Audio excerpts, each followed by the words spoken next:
Welcome to the Depth Dive. Today we're getting into a topic that seems to resonate with a lot of you, drawing from Mel Robbins' book, The Let Them Theory. Mhm. You actually shared this one as your source material, which tells us you're looking for better ways, maybe, to handle relationships and, just improve your overall well-being.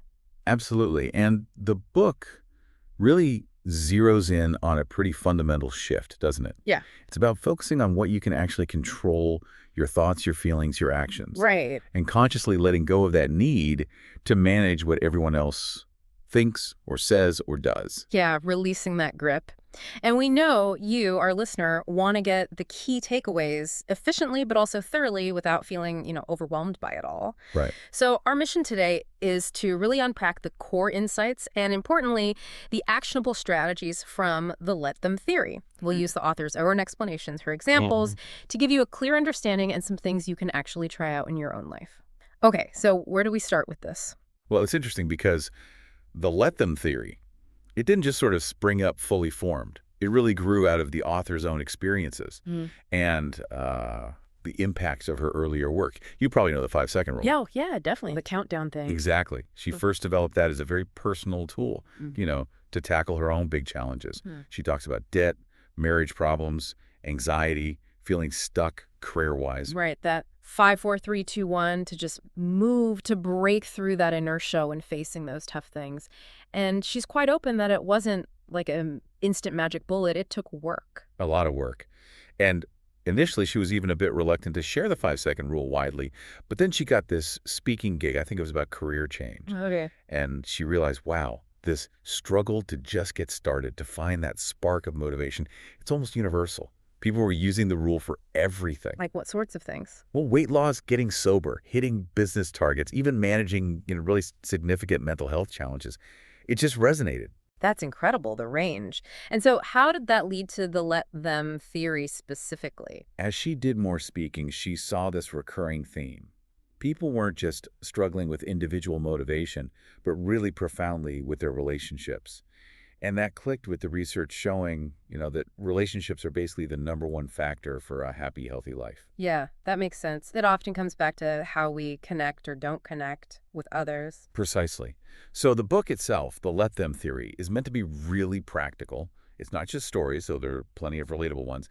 It pulls in research, evidence, Right.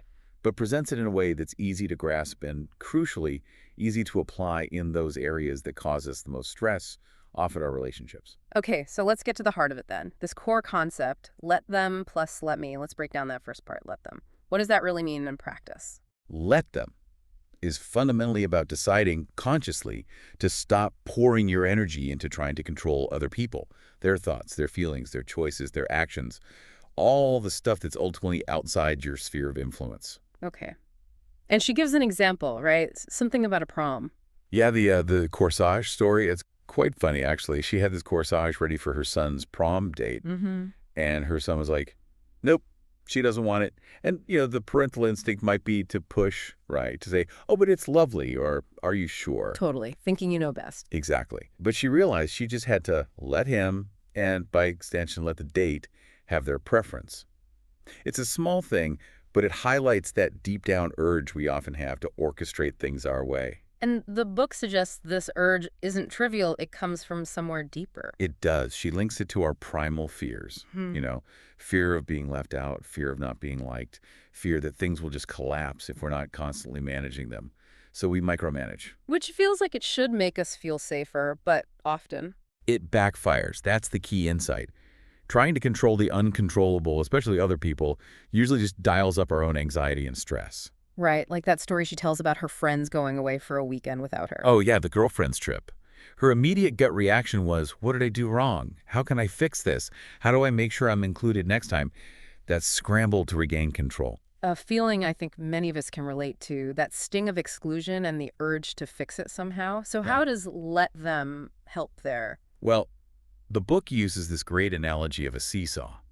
When you're constantly trying to manage how others feel about you or what they do, you're loading yourself down with all this negative energy and worry. Okay. But when you consciously choose to let them go on the trick, let them have their reasons, let them feel how they feel, you kind of step off your end of the seesaw. You release that weight. Ah, so you stop giving their actions so much power over your own emotional state. The negativity on their side loses its leverage. Exactly. You regain your own balance. It's a really powerful shift in perspective. So that's the let them piece. But only half the equation, right? There's the let me. Yes, the let me. This feels crucial. So once you stop trying to control everyone else, what happens? You free up an enormous amount of mental and emotional bandwidth. And let me is about directing that newly available energy inward, focusing on your responses, your actions, taking ownership of your own life and happiness. It's about agency. Okay, so back to the girlfriend's trip example. After the initial, ouch, I feel left out, and applying let them, accepting that decision, what does let me look like? It involves some honest self-reflection. In her case, the author realized she'd been so buried in work, she hadn't really been nurturing those friendships proactively. Ah, okay. So let me became about taking action. Let me reach out. Let me suggest a coffee. Let me set better boundaries with work so I have time for friends. It's about shifting from reacting to their choices to actively shaping your own social life. That's a really empowering combination then. Stop micromanaging them, start intentionally navigating your own stuff. And the book takes this into managing stress too, which, let's face it, we all deal with. Absolutely. We have these built-in automatic stress responses that can just hijack our brains sometimes. Yeah, the fight or flight thing. Right. Yeah. But the let them theory offers a way to interrupt that. It's this technique, let them and let me, plus take a breath. Okay, walk us through that. How does it work? So something annoying or stressful happens, say someone's coughing nonstop next to you on a plane, or the cashier is moving at glacial speed. First step, mentally say, let them. Acknowledge you can't control the coughing, you can't control the cashier's pace. It is what it is. Okay, acceptance. Then immediately shift to let me and consciously take a deep breath. Just that pause, that deliberate breath, acts like hitting a reset button. It creates a tiny bit of space between the trigger and your knee-jerk emotional reaction. So you detach a little from that surge of irritation or frustration. Exactly. You're reminding yourself that you can control your response, even if you can't control the external event. Focusing on what you can control, your breath, your reaction, gives you back a sense of agency. Dwelling on the uncontrollable just feeds the stress loop. That seems so practical for those everyday annoyances. But what about bigger things, like ambitions, career stuff? Does the theory apply there? It does. Imagine you feel like you're being strung along for a promotion you really want and feel you deserve. Okay, frustrating situation. Very. The let them part is acknowledging, okay, I can't force my boss to promote me right now. Their decision-making process is outside my direct control. That can be tough to swallow, but probably true. But then comes the crucial let me. Instead of just stewing in resentment or feeling powerless, you shift your focus. Let me update my resume. Let me start networking more actively. Let me see what other opportunities are out there. Ah, so you take back the reins of your own career trajectory. You move from waiting passively to taking active steps. Precisely. The power lies in the action you take, not trying to manipulate a situation you can't fully control. It's about creating options for yourself. That's a powerful shift. Now, another area where let them sounds incredibly freeing is dealing with, what other people think. Social judgment, opinions. Oh, massively freeing. The book talks about how we often live our lives according to this invisible roadmap dictated by what we think others will approve or disapprove of. Yeah, worrying about criticism or judgment. Let them is about liberating yourself from that.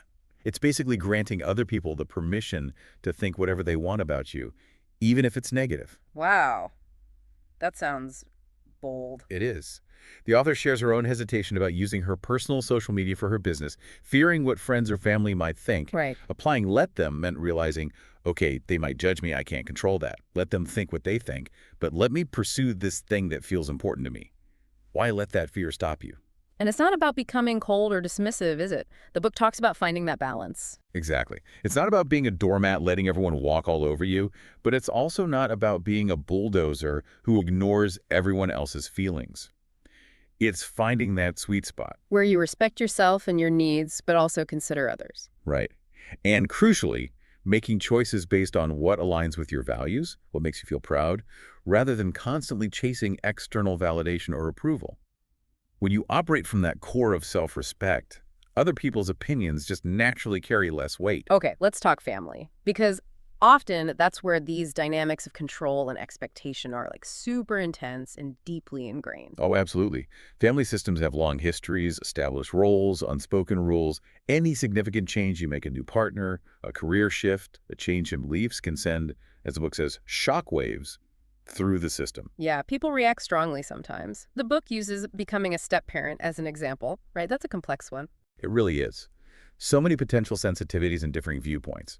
In that scenario, let them means allowing the stepkids space for their feelings. They might be grieving, feeling displaced, suspicious. Even if your intentions are great. Exactly. You have to let them feel what they feel without trying to force immediate acceptance or happiness. They might be trying to assert some control in a situation when they feel powerless. Letting them have their emotional process is key. And this connects to the idea of understanding their frame of reference, doesn't it? Can you explain that a bit? Frame of reference is basically about trying to see the situation through the other person's eyes, considering their unique background, experiences, fears, values. The author tells a story about her mom's reaction to her marrying someone from the East Coast. Okay. At first, it felt like disapproval of the person. But looking deeper, through her mom's frame of reference, it was more about the fear of her daughter moving far away, a potential loss. Understanding that underlying emotion grief, not just judgment, changed the dynamic. So it adds empathy to the let them. It's not just dismissing their view, but trying to understand why they hold it, even if you don't agree. Precisely. That understanding can open doors for better connection, more honest conversations, even if the core difference remains. Now, related to this, what about when people react with really strong, maybe even immature emotions? Yes, the book points out something quite important. Adults aren't always emotionally mature. Sometimes they react like kids. True enough. And the crucial takeaway is, it's not your job to manage their emotional reaction. That can be a tough pill to swallow, especially if you're naturally a peacemaker or caretaker type. Totally. We often find ourselves walking on eggshells trying to anticipate or prevent someone else's meltdown. But the book uses the silent treatment as an example of, frankly, immature adult behavior. Right? And the advice is, let them. Let them have their silent treatment. You don't have to scramble to fix it or take responsibility for their mood. And it helps to remember that emotions themselves, chemically, are pretty short-lived, right? Like 90 seconds or so, unless we keep feeding them. Exactly. That initial surge is brief. You can't control their initial feeling, but you can control whether you get sucked into their emotional vortex and keep it going. It might mean making choices that disappoint or even hurt others sometimes, which is hard, but necessary for your own well-being. Another big energy drain the book tackles is comparison. Constantly comparing ourselves to others. Oh yeah, the comparison trap. It's such a killer for confidence and just wastes so much energy. The book really drives home that life isn't a race against others. Mhm. There's always going to be someone who seems to have better cards in some area. The key is to focus on playing your hand the best you can. And let them applies here too, right? Letting others have their successes, their talents, their possessions, without letting it make you feel less than. Exactly. Focusing on things you can't control about someone else's life, like the sister comparison example in the book, is just, as she puts it, self-torture. So instead of getting stuck in envy, the book suggests reframing it. Yes. Reframe jealousy as a teacher. What is this person's success showing you? What's possible? Maybe it even reveals a formula or steps you could take towards your own goals. Like the author's own example of feeling jealous about her friend's amazing house renovation. Right. That initial pang of, ugh, I wish I had that, eventually morphed into motivation for her own projects. It highlighted an area where she wanted to grow. And sometimes, the book points out, the people who make us feel most envious are actually highlighting areas where we know, deep down, we haven't been taking action ourselves. It's less about them and more about us. Exactly. It can be an uncomfortable mirror sometimes. Okay, let's shift to friendships, specifically adult friendships. They change, don't they? They really do. The book talks about the great scattering, how life pulls us in different directions after school or college. Jobs, moves, families. Yeah. And those three pillars of easy friendship, proximity, timing, energy, they all tend to change dramatically. So it's natural for some friendships to fade. It's usually not personal. So the expectation needs to shift. Less waiting to be included, let them invite me, and more. More taking initiative. Let me reach out. Let me organize something. The book really emphasizes the need to go first in adulthood, especially if you're new somewhere or your circumstances change. Building that social scaffolding, as the book calls it, creating those connections that offer warmth and support. Mm-hmm. And it's encouraging that the author shares her own experiences of building strong new friendships later in life. It shows it's definitely possible. You just need to be more proactive. Absolutely. So being proactive is key. Now, what if you want to influence someone else? Maybe encourage a positive change. The book has a specific take on this. Yet it cautions against direct pressure. Trying to force someone to change usually backfires because, again, it bumps up against their need for control and autonomy. Makes sense. So initially, it's let them be where they are. But then there's this idea of social contagion. Yes, it's the power of modeling. You want a coworker to be healthier. Instead of nagging, you start taking walks at lunch, you bring healthy food. Your behavior can have a subtle, often subconscious influence. Okay, so modeling is one part. But then there's a more structured approach too, the ABC loop. Right. The ABC loop is a tool for positive influence, not manipulation. A is for apologize maybe for any past nagging, and ask. Ask open-ended questions to understand their perspective, their reasons, their feelings. Okay, understand first. B is for back off, stop pushing, just observe their behavior without judgment, give them space. Right. And C is for King did. Celebrate any small steps they do take, and continue to model the change yourself. The whole point is to create an environment where they feel in control of making the change if and when they choose to. That sounds much more respectful and likely to actually work in the long run. Now, there's a really sensitive topic the book tackles, supporting loved ones who are seriously struggling, maybe with mental health or addiction. Yeah, this is incredibly tough territory. And the core message here is stark but important. You cannot want someone's recovery more than they do. Oof. That's hard to hear when you care deeply. It is. And sometimes our instinct to help, to rescue, can actually get in the way. The book uses that powerful line. The more you rescue, the more they sink. Meaning you prevent them from hitting their own bottom or finding their own strength. Exactly. It quotes Dr. Waldinger about letting people learn from life, even when the lessons are harsh. Over-rescuing can inadvertently disable them from developing their own coping skills. The author shares a story about her daughter's anxiety, right? And how trying to comfort her actually made it worse. Yes, letting her sleep in their room out of kindness actually reinforced the anxiety over time. It's a hard lesson that sometimes true support means letting them face the hard things while still being there for them, not instead of them. And this might involve setting some really tough boundaries. It might, including, in some extreme cases, cutting off financial support if enabling is part of the problem and nothing else has worked. It's seen as a potential catalyst for them taking responsibility. It contrasts that kind of enabling rescue with genuine, non-intrusive support, like people just showing up with food or help after she had a baby without needing to be asked or managed. A very different kind of helpfulness. Okay, shifting gears again, romantic relationships, finding love, building partnerships. What insights does the book offer there?